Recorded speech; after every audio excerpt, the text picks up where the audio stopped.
Whew. All right. That's enough. That's enough of that. Surprise! Surprise. Welcome, everybody, to the Loose Screws podcast. I'm Commander JN Trax, and this is the 328th episode, and we're recording it on 16th April in 2026. 3312.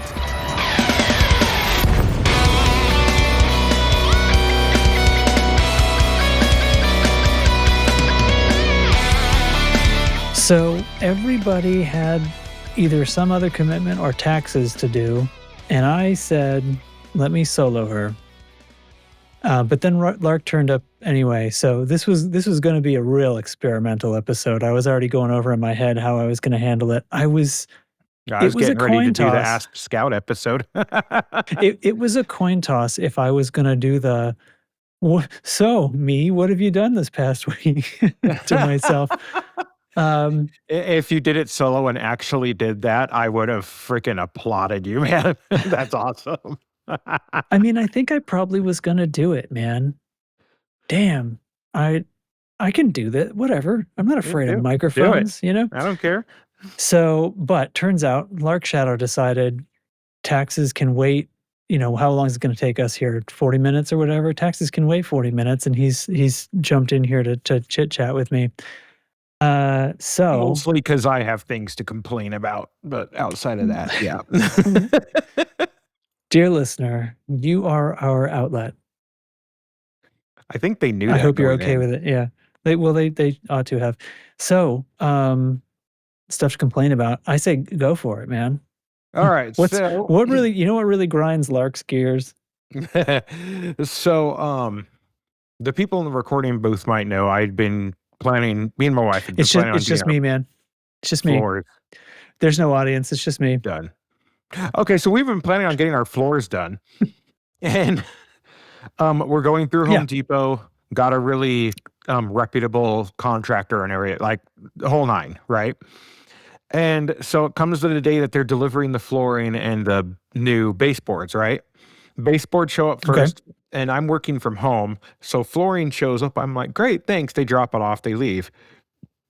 And that weekend is what we had to get the house ready to get the floors done. So like move all the electronics out and fragile stuff like that. You know what I mean? Just make the large furniture easy to move safely. Yeah, just like desks and stuff like that, all that into the garage. So as we're cleaning up and getting ready to do that, we start bringing the new flooring in so it can acclimate, like they say, right? Yep. And we realize it's the wrong flooring. Oh. Literally the wrong planks. It's not what we ordered. It was an entire pallet of the wrong thing. 35 freaking boxes. Okay. So the 4 we had gotten in, I take right back out to the garage and make a call to Home Depot and like, guess what? Turns out the guy we had been talking to at Home Depot, some old guy, I don't even remember his name, when we initially put the order in to have someone shade come at out. The random guy. Yeah, basically. To have someone come out and like do the measurements and stuff so we could get an estimate, right? Mm-hmm. He kept talking about this certain type of flooring called Pelican Gray or whatever, and we wanted the one right next to it, which was Furview. And when we went to the computer, he entered Pelican Gray because that's what he has in his house. He kept gushing about it. And we said, gets no, a bonus we want the for Furview. Selling it to you. No. Yeah, right. And we're like, no, we want the Furview.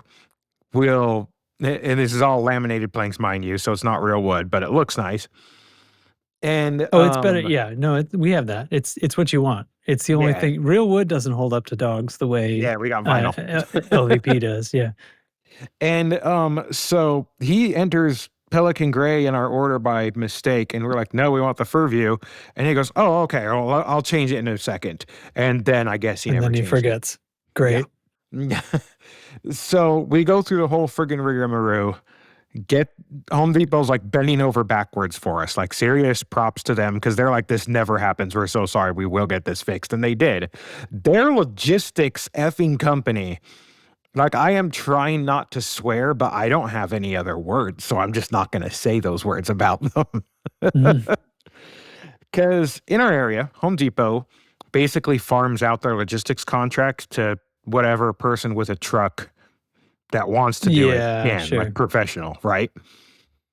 The person that brought out our new planks, and this was just yesterday, my wife's home all yesterday because it's her day off. Yeah. He brought the new planks over, walked them right up the driveway on the pallet jack, left them on the driveway, got back in his truck and left leaving them in the rain. In the Not rain, making he this. dropped him off. Yes. Not making this Well, up. yeah. And that same day, a different logistics guy was coming to pick up the old planks, saw the new planks sitting in the driveway, loaded them up and left. Took him. Of course. Why would he check? So I call Home Depot. I'm very nice to customer service people. I've been a customer service person for a long time. So I know how much crap they deal with. I went effing nuclear, man. I was incensed. I'm like, what the hell is happening? And this was how I found out that, we farm out the logistics things because Home Depot doesn't want to pay the professional truckers otherwise. And sometimes they get bad folks. Man. So on my behalf, the director of that Home Depot called the trucking company and went nuclear for me. Apparently, while she was on hold with the trucking company, she calls me back and asks and says, they said they talked to your wife and she gave the go-ahead. And I'm like, no, we have the Ring cameras to show that they never came to the door. They never talked to my wife, per my wife. And so they were lying on top of it. And she's like, oh, okay, thanks. I'll call you back in a minute. And she goes. And about 20 minutes later, she calls back. They're on their way back. So are they going to carry away the right stuff this time? Yeah. Yeah, everything is fixed. We have all the right stuff here. And the entire project, which was supposed to happen Monday, has been put off till the middle of May because the rest of April is just insane and we didn't want to deal with it. Oh, did you put it off? Yeah, we rescheduled with the all right. Reno guys till the middle of May. So you're just storing, you got so it's 3 just in my weeks of garage storing now. it in your garage, yeah. Yeah. But it's all going to work out. It was just, I've never been so annoyed at a company in my entire life. God, what a bunch of brain deads, huh? That's basically been my week because I've been dealing with that every day except today because it was fixed yesterday. Yep. Man, oh, shoot. How was your week, man? All right. Not too bad. Cranking along, doing things. I still don't get a ton of game time because it's tough with a puppy the age that we have. We go for it with dog training. Like, for one thing, this is going to be a job dog. He's going to be a therapist dog, and so we're starting right off the bat. Like, we picked a breeder and picked him, like, all of these things carefully from the beginning to make sure he'd have the right temperament and everything. Right. And so he's, we're working with him on everything, but like some of that is we don't do like, my dog's young, so he's just crazy and out of control for a long time, like we're, without, disrespect to somebody who doesn't mind living that way. We wouldn't like to. I don't like to be not sure what my dog's going to do kind of thing. So these first, couple dozen weeks are kind of riding him a bit, and keeping after him and making sure he learns right from the get-go what we like, what we don't like, and how to get what he likes, and he understands his world, and it's not just a mystery of what can I chew and what can't I chew. And anyway, that's always worked out for us. We have a nice long history of very well-behaved dogs, and he's shaping up to be no exception. But anyway, we really we commit to it, and it's like we're not going to have lives some of the time for a while, except when he's napping, basically. When we put him in his crate for a nap, because he needs so much sleep. If he starts like sounding like a Wolverine and biting every ankle in sight, it's like, oh, you've been awake for you've been awake for 3 hours, haven't you? You need your 20 and a half hours a day of beauty rest. So we put it, and he doesn't really like it, but then he falls asleep like instantly and sleeps for hour and a half, 2 hours. The first nap, he can sleep ages, the first nap in the morning. Anyway, I don't need to talk about that, but point is, I don't have a ton of game time. Occasionally find time for a nap, but I use a lot of his nap time for work. And, we have to cover each other. Otherwise, wife's covering me upstairs for doing this podcast. So I got my Thursday blocked off. I can't say, well, let me go play my game the other night. Anyway, it's fine. It is what it is. And it's getting, he's so smart. He's going to be such a whippersnapper, but he's catching on quick. And, house trains pretty much faster than any dog. Actually, our other dog was ridiculously fast. She'd never pooped in the house her entire life. Aw. Not even once. Anyway, but what playtime I do have, I have been, we had BGS wars going on. So here's the interesting part for me. I've been in this Kestrel's cockpit since it came out, right? Yeah. And I'm trying every gun combination. I get a little bored and I switch up the guns and try something else. Just when I start to think, I'm ready for a break from this Kestrel. I'm ready to go dig out one of my other favorite ships and do some combat or something. Actually, I should say I did do some mission running for some other stuff going on, and that called for the Cobra Mark V. So Cobra Mark V is still the best ship. Anyway. Did you need more cargo room? I needed cargo room at all, so yeah. But also the jump range. Fair. I mean, the Cobra is incredible. I mean, besides being agile and super fun to fly, it can be loaded to be an all-rounder and have, what did I put? I put 80 tons of cargo space on it, and it's still jumping ages and ages, and it's great. Absolutely fantastic. I almost never take my Cobra 5 out of multi-purpose mode just because it does everything so well. It's good enough for combat in that mode. Anyway. Yeah, 100%. So just when I think I'm gonna dig out you know what I'm gonna do? I'm gonna do a conflict zone or 2 or 3 in a Corsair. It's gonna be wild. It's gonna be so different. It's gonna be fun. And then this discussion, which was kind of my fault, because I was just going, I've just spent 2 weeks going over every single gun in the whole game, basically. and I remember about those hyper engineered fixed multi-cannons that were a community goal reward a long time ago. Not that long ago. And they're wild. They're rapid fire plus high cap, but they've also got short range, but they've also got some stats that don't really fit with any of those mods and their phasing sequence. So they're 3.5 engineered. They have 3.5 mods on them. Anyway, they are. So my initial time I tried them out, I was like, yeah, I mean, it's sort of fun for a second, but they're hard to use because they're fixed and they have this spin up time, and the jitter is kind of 3 degrees of jitter is kind of rough for a gun, right? I'm not sure I'm into them, and I kind of bounced off and moved on.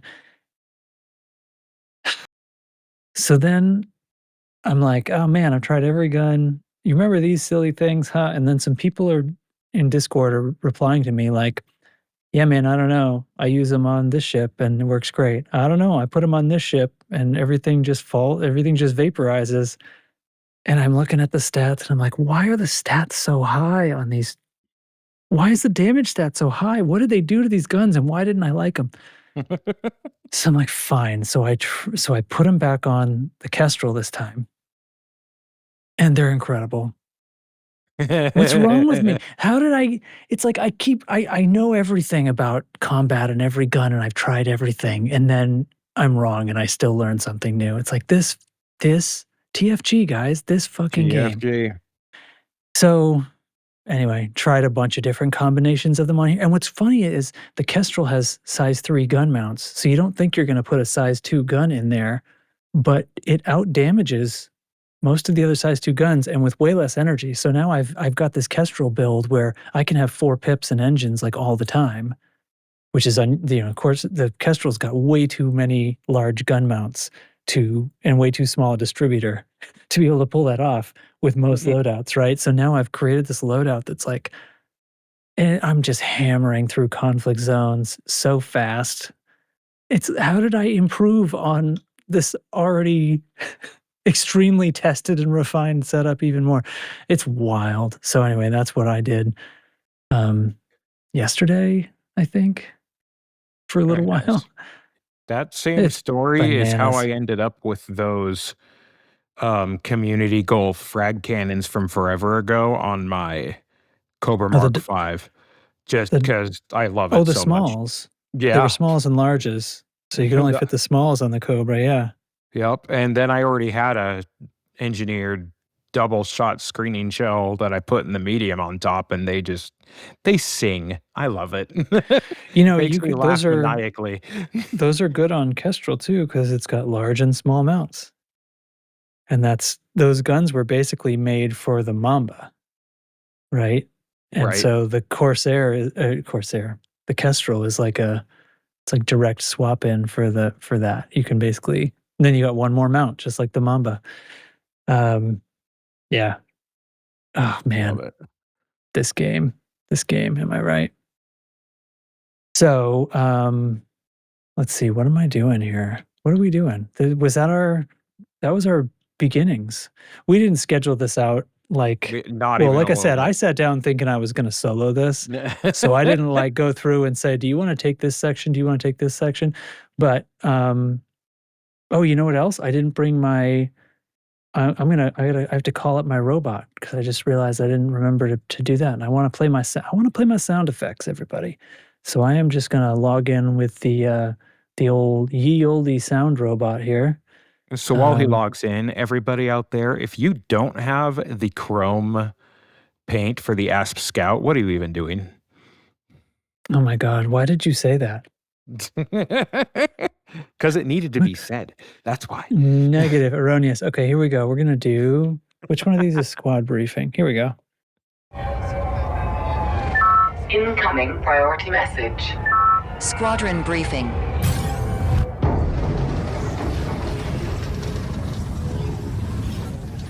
All right, as the symbol dies, I got this. So the BGS highlights this week, the loose screws are now in 410 freaking star systems. We're controlling 120.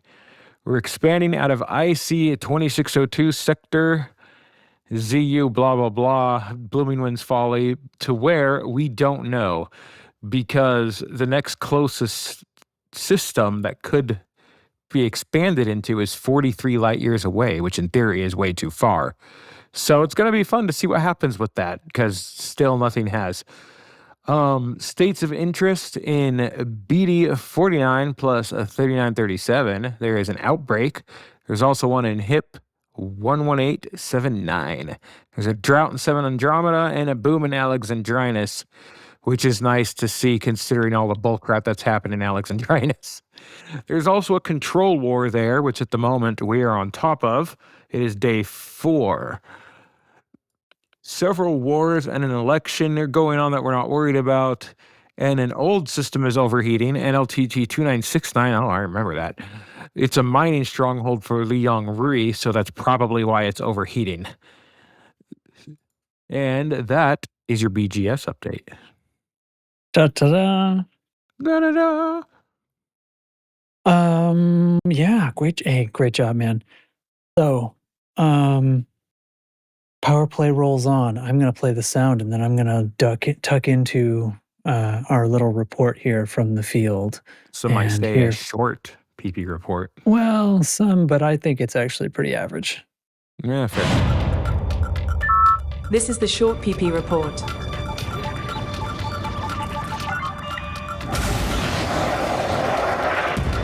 Target shields offline. Target destroyed. It's average, so get your facts straight. Yeah. So All right, as we see, let's see. I'm gonna read the vitals here. This is cycle 77. This week was This week was 76. Hold on. 76. Yeah, it's cycle 76. Somebody wrote 77 in the notes, then right below that it says 76. This was cycle 76. I'm gonna Kaine double check in the power play. I looked at his actual report in Discord. It is 76. Okay, yeah, the you're Fertz right. marker in the notes was wrong. Anyway, so this week was cycle 76. Kaine gained 5 and upgraded 1. Delaine gained 3 and upgraded 3. Empress gained 3 and upgraded 1 but lost 1. Liangri gained 3, upgraded 1. Grom gained 3. Winters gained 2. And Archer gained 1 and lost 1. Guerrilla Wars suck, don't they, Archer? That's a quote from Kruger 5. Yeah, and I would say friggin' Grom would know all about that too, but they got their teeth kicked in. That wasn't a guerrilla war. Yeah, that was an standing up, wave a flag and declare war, and then fight it. So, yeah, this is interesting. So let's see what he given his report. Liangri with the best cycle, adding 9 systems with a new stronghold and 2 new fortified.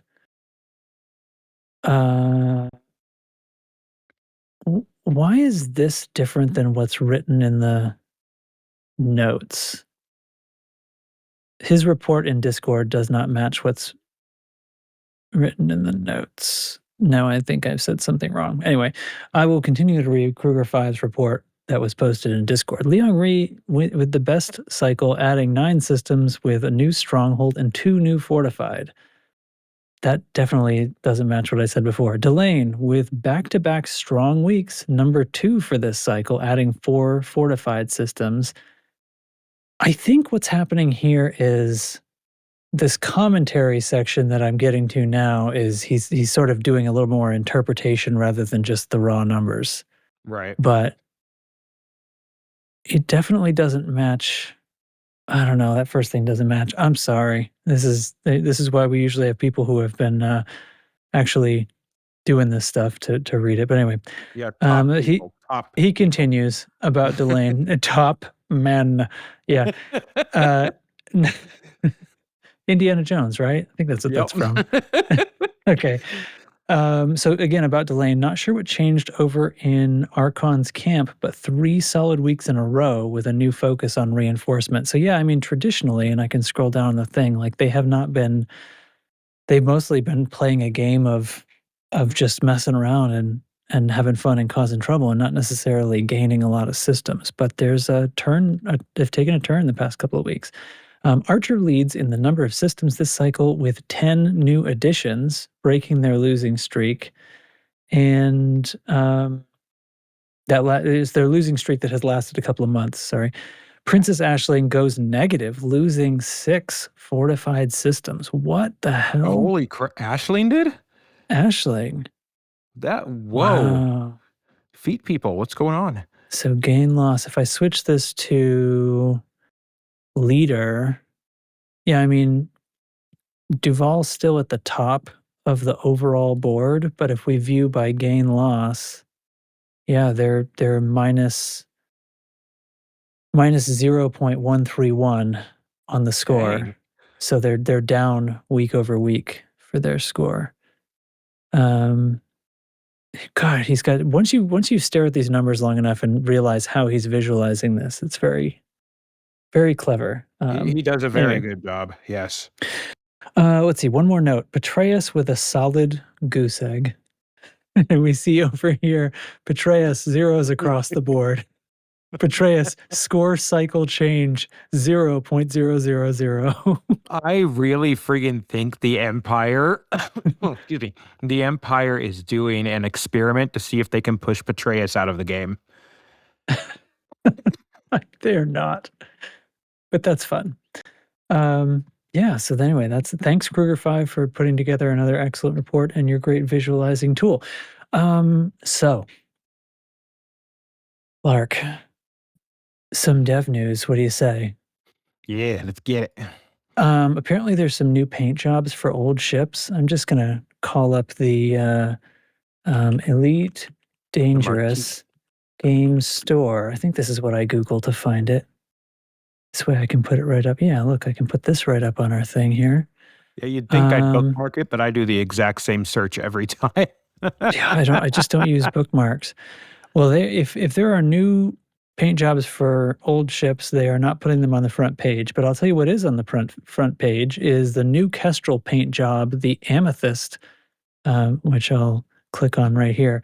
Which in this is a very bright picture, and they've got it kind of on a pink background. But in game, oh here, it looks much more like this in game. It's like a very dark purple Stygian kind of thing, like very reflective, almost like a purple chrome. I could see the dark portion on the nose on the website. Yeah, so pretty cool. That is not on sale. I actually really like that. That's not bad. Yeah, it looks rad. Not on sale though. They want 10,000 arcs for that. But the other paint jobs, the old paint jobs that previously existed for Kestrel, have been dropped by 10% to 5,400. So a little cheaper than a normal paint job. I may pick up that blue one. I like it. I guess the Holo kit is also 10% off. It says in the notes. I'll trust them. Yeah, you know, I have a quick thing about Holo kits. I never thought I would like them. And Are you into then, it? yeah, I got a nice blue paint job for my Caspian. And I normally do blue and orange on like everything just because I like both of those are colors. sci-fi colors. Yeah, exactly. That too. Yeah. And so I went ahead and got the yellow, what's it called? Holo kit for that ship because it has orange tones in it. It's like a yellowish orange. You know what I mean? Sure. But against the blue, it looks really orange and it looks fantastic. And I love the Holo kits now. Yeah, I mean, that's funny. I like them in the idea of them, like in doing that contrast, like you're saying. But every time I look back, like when all the other colors came out for Kestrel came out a couple of weeks ago, I was like, oh, maybe I'll go pick one up because I didn't want to go galactic at the beginning and have the same red one as everybody else. So I was like, I'll wait for the other colors. But then I looked at them and I'm like, this is not grabbing me. When I'm actually in game and I'm putting it on the ship, it's like for some reason it doesn't tickle my. And I like flashy stuff on ships. Like I usually like bright, crazy looking colors. Something flashy, usually appealing to me. But yeah, I'll have to look at the not drawn in. ones. I mean, they look fine. They're cool looking. They're the same as anything else. It's just for some, it's like a not for me, I guess, kind of thing. Which it's a surprise to me. That's why I'm describing it this way. So, yeah. It says amethyst paint jobs plural. I just realized in my notes. It says that on the website too. Weird. It does. Where paint jobs? I wonder if it's two different versions of the same paint job, a darker and a brighter. Oh, look, I just filtered by purple. Yeah, all the ships, all the new ships have an amethyst, or let's see, Type 11, Type 8, Python 2, Panther, Mandalay, Corsair, Cobra 5. I guess that's the end of it. And we know Kestrel. Did I say? I didn't say Kestrel this time, but we know that it is available for Kestrel because I already saw it on Kestrel. That's the one they're advertising it with, since that's the new ship. And yeah, so it's available for all the new ones. Okay, fantastic. That's pretty good. Yeah. I'm moving on. Galnet, guys, Galnet. So I'm going to. Let's see. So we've had a couple here fire off in pretty quick pace. So for one thing, there was this. So back on the 14th, the unidentified mercenary group linked to fabrication facility break-in. So I read that one and I don't know what to make of that. I didn't even post it in the lore corner because I was like, what even is this? I mean, this has to mean something. I feel important that this has to mean something. I'm feeling like Operations E, but basically they describe like sort of investigations going into this heist that apparently happened at some kind of manufacturing facility where there was a theft of hardware and components, and the system was LHS 1167. So why does that sound familiar? Well, I don't know. I don't think it was familiar to me. But with with the privilege of being able to follow Galnet News Digest and Wotherspoon's essentially encyclopedic knowledge of lore, I assume he must have references somewhere and he doesn't actually just remember all this off the top of his head. But the system is home to, oh God, now I got to remember exactly the right thing, right? It's home to the company that developed the FSS scanner, I think. Like, we're going back many years, right? So this is like the company that was supposedly, I should. That's interesting. I hope I'm not remembering the wrong thing, but I think that's what he said. This is a few days ago, right? That I watched their recap of this Galnet article. So they're what's interesting, there's nobody's claiming responsibility. Nobody's even saying exactly what company was hit. It's just, it happens to be that company exists in that system in the lore, is what's coming down to. And they say these weren't amateurs. The ships we encountered were exceptionally well equipped and flown with precision. They absorbed punishment that would have crippled most raiders. And that was a spokesperson speaking to Vox Galactica. Well, they didn't say that. They just said they were heavily modified ships, I think. I'm scanning this thing again. Security footage recovered from the site shows coordinated ship movements and disciplined withdrawal patterns, prompting speculation that the perpetrators were neither opportunistic pirates nor local criminals.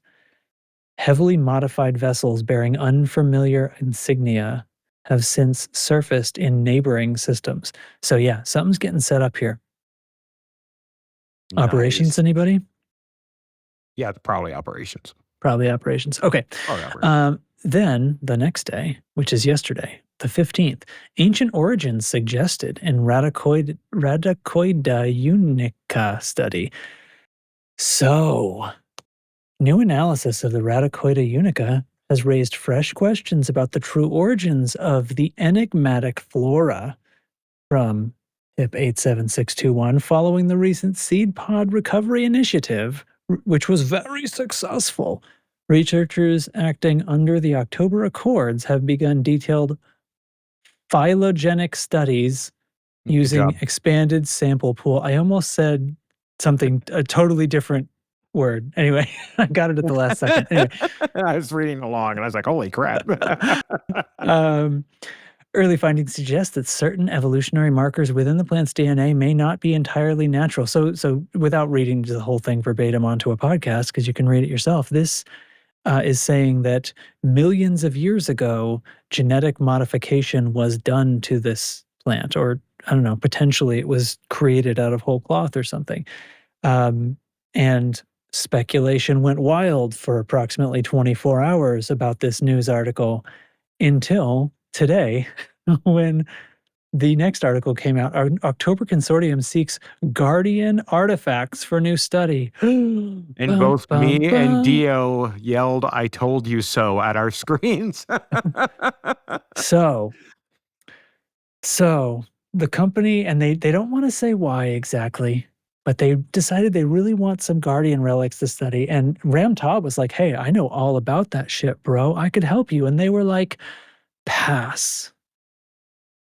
We'll share stuff with you later once we've worked on it with our own eyes first. It was their response to that. So now, so that's what's going on. And now there is a community goal to collect all kinds of stuff. Guardian stuff, I say. So I'm going to skip over to Inara where I can read the thing. So Eugenie, I keep saying that. Honestly, in my head, every time I read ExoEugenie scientists, for some reason, it's Eugenie. Eugenie. I don't know why that name is in my head. Anyway, ExoEugenie Sciences, which is the asteroid base here in HIP 87621, they want you to deliver Guardian relics, Guardian orb, Guardian casket, Guardian tablet, Guardian urn, Guardian totem, and ancient key, which is made by the Guardians. Right. And that's a very funny quip that I also lifted entirely from Galnet News Digest, because Uh, I He's find fantastic. I It's find fine. their timing to be impeccable. Yep. So anyway, yeah. So here's what's fun. I happen to have just hundreds of that stuff from some other time when I was screwing around, just collected a ton of it. I've Have you got tried turning it in yet? no, I just put one onto my Oh, Cobra and I'm about to fly over there because I want to verify live on screen here. But nice. I've got like 100, between 100 and like 200 each of like all of those things.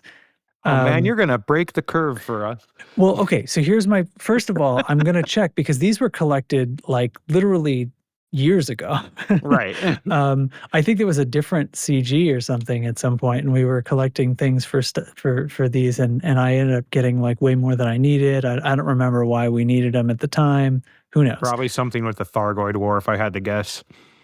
Yeah, I mean, it could have been. It also could have been like I don't know. I don't know because that's a ton. Actually, wait, hold on. It's just dawning on me. I think what might have happened is I might have collected them a little bit while I was getting other things, but that's actually a lot of work because you can only fit like at the time when I collected these, you can only fit 2 cargo in an SRV. Mm-hmm. Hold on. Hold the phone. Let me just jump over to my carrier management here. I wonder if I've had a buy order from them for ages and people have just been filling it. If that's the case, that's even more funny than you just Hold on, having them. commodity trading.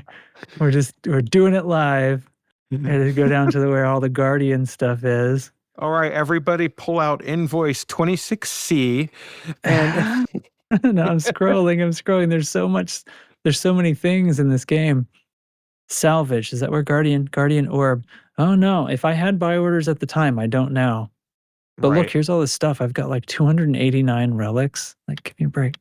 Anyway, I don't know. Maybe I legitimately collected them this way, or maybe I had a buy order. I don't know. I'm gonna go try to turn in one of my old ones though, because I just want to make sure that that I'm telling everybody the right thing. Where It's funny either is way. I'm just saying. 87621? Yeah, well, I want to make sure I'm if anybody Accurate. else is in the same boat as me, that they're not marked Yeah. and they don't have to be new ones. So I'm just going to hop on over there right now. So what do you get for participating in this thing? Well, now this is pretty sweet. If you deliver even one, if you participate at all, you will get, besides credits, depending on the success level achieved, you will get the SRV Pulse Blue paint job. Now, Pulse paint jobs in general, kick ass. Yeah. They're 100%. emissive, the lines that glow, they kick ass. So that right there is worth the price of admission. That's it. Everybody just drop one of these things. But pilots in the top 75 and above, contributors will receive another grade 5 Maverick suit. This one's going to have damage resistance, battery capacity, backpack capacity, and ammo capacity. This is Now, my kind of suit. I am so- so in.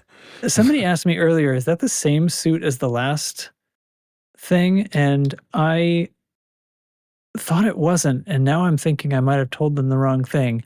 So I'm just going to scroll down on Inara quickly to go see the seeds. So a grade 5 Maverick suit, damage resistance, battery capacity, backpack, and ammo. It's literally the same suit. It's the Giving us same another suit. chance. That's hilarious. But it's it's a fully engineered suit. That means can I even have 2 of them? They're the same. How does it work?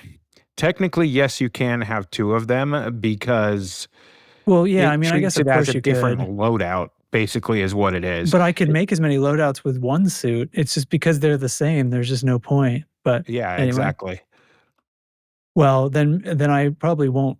I sure as shit don't need 2 of these. You don't. There's because of loadouts, the glorious loadout system that should definitely be adapted for ships. Mm-hmm. There is because we can do that for suits. There is literally no point to having more than one of these suits. So they're handing people a gift, right? I mean, if you got it previously, you don't need to bother with this one. If you got it from the eggs, if you got it from the Easter event, Yeah, I wink, didn't wink, want to nudge, bother with nudge. the eggs, but I adore going to the Guardian sites whenever There I you have a go. reason to.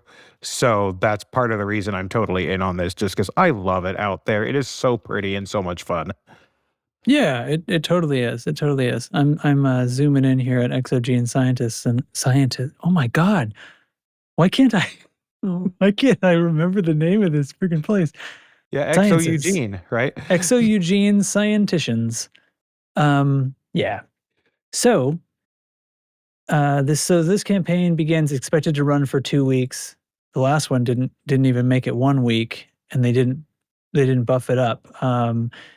This one, how many are they looking for here? Like 5 gajillion. Uh, Honestly, I'm thinking about it. This might have been the plan all along to have these 2 CGs, because the Radicoidia one, let's face it, that was an Easter egg hunt, literally. yeah, it was And- right. It was an Easter event, which is yeah. hilarious and fun and delightful, and I love it. And 9 then they're like, million. okay, now the real CG, which is this one. Okay, so I have 2 comments. Boy, I can't see anything. I gotta turn on my night vision. Here we go. The asteroid's totally in the dark. I was like staring at black. I could see that it was there because there was a patch with no stars. Hey, I don't know, calibrate that your way? monitors, everybody. Space is awesome when it's truly dark. Anyway, what was I saying? Oh, 9 million. They want 9 million of these Guardian things. And these, That remember, is these a you gotta like lot. pick these up off the ground. So here's the thing, though. I suspect that I am not the only one who stocked. I suspect that this is going to work, and I am not the only one who had stock of these things on a carrier, because there's already 21,500 of them that have been turned in just today. Are you And serious? the number one commander right now has 1,419. That's old stock. That's new old stock. That's new old stock Guardian artifacts. So I'm about to turn in my one, but no, I have. Price. I am certainly not going to go pumping up the curve for everybody here, because I do not need another of the same suit. Thank God, the loadout system. But I am just going to make sure it actually worked, because if it doesn't work, then I am going to zip over to Guardian Space. But how would somebody have gotten over almost 1,500 of them by already if they had to hunt them fresh, right? So it's got to be Unless good. you're dealing with like one of the no life players, I don't think that's I don't think possible. there's enough hours in the day, man, because you Right? gotta load up a carrier with that and then fly it back here. Frick. Anyway, Never mind the carrier system and the fact that you can get in or It's- really close to the Guardian ruins with your carrier. So it's 2 jumps. It's 2 carrier jumps, though. It's a long. Guardians are a long way away. They're nowhere near this turn-in system. I think Okay, that's commodities hilarious. market. We're going to turn this crap in right now. We're going to sell them. We're going to sell them a Guardian casket, which they are going to buy for quite a bit of money. Although it's telling me that I'm. Oh, whatever. I didn't buy this. It's like saying that like my price is down. It has a down arrow, but I didn't. You can't buy these. Yeah, it's found just it- the Bro, I economy found it on system the doing ground. its best. It's saying that they're buying it for less than galactic average. It's saying I'm selling at. Why is it saying I'm selling at like 100,000 credit loss? Which doesn't concern me. I'm not complaining. I'm just saying they're buying for 129,000 credits. I And think that's the thing's apparently a confused. loss to me. I wonder if maybe I did get these. Is it calculating because I got these from a buy order on my carrier? That's entirely possible, and And it I depends on bought how it- much your buy order was. I must have bought it for approximately 100,000 credits. That's And I'm- hysterical. Or I guess I would have had to, if I'm selling for a loss, then I had to buy it for 100,000 more than that. So I would have had to buy it for 230,000 credits. Anyway, whatever, I'm going to sell it. All right, I sold it, and now I'm going to go back to the mission board to confirm my status. My contribution is 1 unit. It worked. So I've unlocked the first tier, and I have no reason not to leave it right there. And I am not going to push up 'Cause you that want your- 75%. You want your pulse blue? Yeah, I want the pulse blue, but I don't need another suit, and I got the egg one, so I'm good. I'm going to leave the 75 number as small as possible for the rest of everybody, and and We appreciate that. yeah. So that's what's happening. I am That's in what's happening, my folks. T8, which is what I'm going to take out to the Guardian ruins. You should definitely bring a Type 11. And now remember that most of the stuff they're asking for is the stuff that's just laying on the ground, like all the urns and caskets and totems. They're just laying there. You don't have to shoot anything to break them off. Some of the stuff, like the keys and stuff, you do, are the relics, not the keys. I can't remember actually what they're called. But there's plenty of stuff just laying on the ground. I know which thing you're talking about. If you want to speed run this, I say, here's what I say: you bring a Type 11. With its magic Olympic controller, and you hover there about 500 meters off the ground. You deploy 2 limpets, you let them do their thing for like 10 seconds, and then you menu log and do it again. And I bet it's going to be able to pick at least some of that stuff it's going to successfully pick up off the ground. I think that's your grind for this particular event. That's worth trying, but I'm still bringing my T8 simply because I haven't flown it in a while, and I want to switch all the hard points to shock cannons. I want to really surprise someone who's expecting PvP.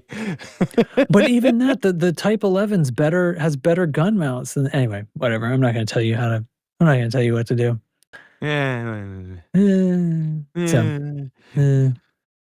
At any rate. I haven't flown Guardian T8 in a while. It's pretty. I forgot. Guardian sites are super fun. They're great. They're great. Absolutely. You should go there and check it out. You know what I didn't mention that is in the notes is they put here that I should have talked about intern Kevin's CG suit error from the rewards from the last CG. Oh my gosh, I forgot about that. When they arrived last week, they were a Dominator suit. Yeah, with all those mods, and somebody pointed out, and they were like, "Oh shoot!" and they were scrambling. And then for a little while, a bunch of people had both a Maverick and a Dominator suit. That was but funny while they were fixing that on the server end. they did eventually take the Dominator suit away, and it's back to what it was supposed to be. I guess there was some issue with the cosmetic not showing up right away as well. I wasn't like as hot on the heel of everything, so I didn't get to check that out. But I assume it's there now.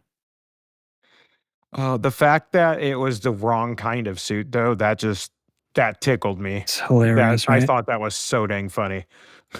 Yeah. Good job, Kevin. Yup. Doing his best. Kevin the intern. Yeah, man, he's trying.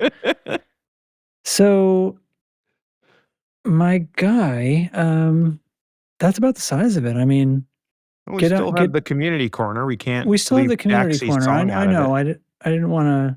Well, I don't have Daxie's song. You know what? I kept. Oh, sad. No, I know somebody. Roy actually did his own little pick and pull there and got that out for himself. Gotcha. I haven't gone back into that episode and grabbed it yet. I might at some point do something with that. This is the part where we pretend we have friends. Anyway. So, well, you take it away, man. I've been talking for a while, haven't I? So, Community Corner, Distant Worlds 3, which is, I almost said Distant Screws 3. That's hilarious. Distant Worlds 3 is still They should be so lucky. Right. We already did Distant Screws 3. We did it first. DW3 is just copying us. Copying them. We were the first third. Copying them.